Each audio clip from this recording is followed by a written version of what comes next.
Hello അസ്സാം വലൈക്കും welcome back to my YouTube channel. അപ്പം ഇന്ന് നമ്മൾ ബേക്കറി സ്റ്റൈൽ ചിക്കൻ കട്ട്ലൈറ്റ് ആണ് കേട്ടോ ഉണ്ടാക്കുന്നത്. ഭയങ്കര ടേസ്റ്റാണ് കേട്ടോ. അപ്പോൾ എങ്ങനെയാണ് ചെയ്യാമെന്ന് നോക്കാം. അതിനിപ്പോൾ ഇവിടെ ഞാനൊരു 3 ഉരുളക്കിഴങ്ങ് എടുത്തിട്ടുണ്ട്. അത് ഒരു വിസിലാണ് കേട്ടോ വിട്ടെടുത്തിട്ടുള്ളത്. എപ്പോഴും ഉരുളക്കിഴങ്ങ് ഓവർ കുക്ക് ആകരുത്.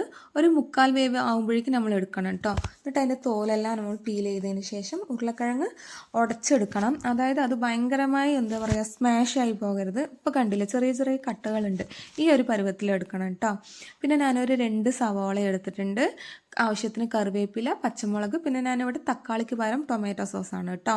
പിന്നെ പെരിഞ്ജീരകപ്പൊടി, മട്ടൻ മസാലപ്പൊടി, മുളക് പൊടി, കുരുമുളക് പൊടി, ഗരം മസാലപ്പൊടി, ആവശ്യത്തിന് ഉപ്പ് എടുത്തിട്ടുണ്ട്.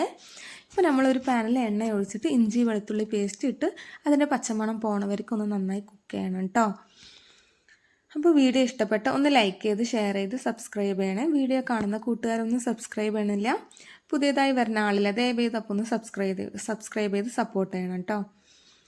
അപ്പോൾ ഇഞ്ചി വെളുത്തുള്ളിൻ്റെ പച്ചമണം പോയതിന് ശേഷമായിട്ട് നമുക്ക് ഉള്ളി, ഇപ്പോൾ കറിവേപ്പില, പച്ചമുളക് ഇട്ട് അത് നന്നായി കുക്കാവേണ്ട ആവശ്യമില്ല. ജസ്റ്റ് ഒന്ന് അത് കുക്കാക്കിയതിന് ശേഷം നമ്മുടെ മസാലയും കൂടി ഇട്ട് കൊടുക്കുക കേട്ടോ. അത് വിട്ട് നന്നായി അതിൻ്റെ പച്ചമണം പോകണ വരയ്ക്കും ഒന്ന് കുക്കാക്കിയതിന് ശേഷം ഞാനിപ്പോൾ ഇവിടെ ടൊമാറ്റോ സോസ് ഒഴിക്കുന്നുണ്ട്. തക്കാളി ഇടാതെ നമ്മൾ ടൊമാറ്റോ സോസ് ഒഴിക്കുമ്പോഴാണ് നമുക്ക് ആ ബേക്കറി സ്റ്റൈലിലുള്ള അതേ ടേസ്റ്റ് കിട്ടുന്നത് കേട്ടോ. ഇങ്ങനെ ഒന്ന് ട്രൈ ചെയ്ത് നോക്കിക്കേ, ഭയങ്കര ടേസ്റ്റാണ്. അപ്പോൾ പിന്നെ ഞാൻ എൻ്റെ അടുത്ത് ഇപ്പോൾ ഇല്ലാത്തത് കൊണ്ടാണ് ക്യാപ്സിക്കം. നിങ്ങളുടെ അടുത്ത് അതുണ്ടെങ്കിൽ അതും കൂടി ഇട്ടാലും ടേസ്റ്റ് ഒന്നും കൂടി കൂടുതലായിരിക്കും കേട്ടോ.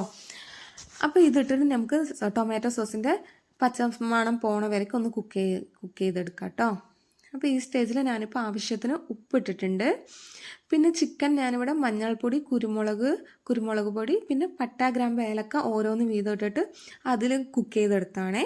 പിന്നെ നമ്മളത് ചിക്കൻ ഇങ്ങനെ നമ്മൾ പിച്ചിയെടുക്കുന്ന സമയത്ത് പട്ട, ഗ്രാമ്പ് മാറ്റണം കേട്ടോ. അപ്പോൾ ചിക്കൻ ആ മസാലയിൽ നന്നായി കുക്കായിട്ടുണ്ട്. ഈ ടൈമിൽ നമുക്ക് ഉരുളക്കിഴങ്ങ് ഇടാം കേട്ടോ. ഉരുളക്കിഴങ്ങ് ഇടുമ്പോൾ ഞാൻ ഇവിടെ സ്റ്റവ് ഓഫ് ആക്കിയിട്ടുണ്ട്. നമുക്കിനി അതിൻ്റെ ആവശ്യമില്ല. നമ്മളത് എണ്ണയിലിട്ട് കുക്കാക്കാം, അതായത് ഫ്രൈ ചെയ്യാൻ പോവുകയാണല്ലോ. അപ്പോൾ അതിൻ്റെ ആവശ്യമില്ല.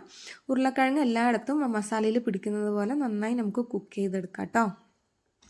അപ്പോൾ ഞാനിവിടെ 2 എഗ്ഗിൽ ആവശ്യത്തിന് ഉപ്പ് ഇട്ടിട്ട് ഞാനിവിടെ ബ്രെഡ് പൊടിക്ക് പകരമായിട്ട് റസ്ക് പൊടിയാണ് എടുത്തിട്ടുള്ളത്. അതിലൊന്ന് ട്രൈ ചെയ്ത് നോക്കൂ കേട്ടോ.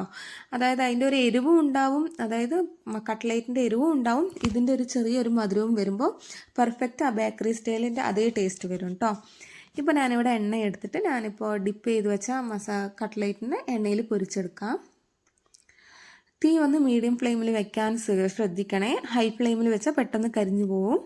ഇപ്പോൾ കണ്ടില്ലേ കട്ട്ലേറ്റ് നന്നായി വെന്തിട്ടുണ്ട്. ഇപ്പോൾ നമുക്ക് വറുത്ത് കോരാം കേട്ടോ. എല്ലാവരും ട്രൈ ചെയ്ത് നോക്കണേ.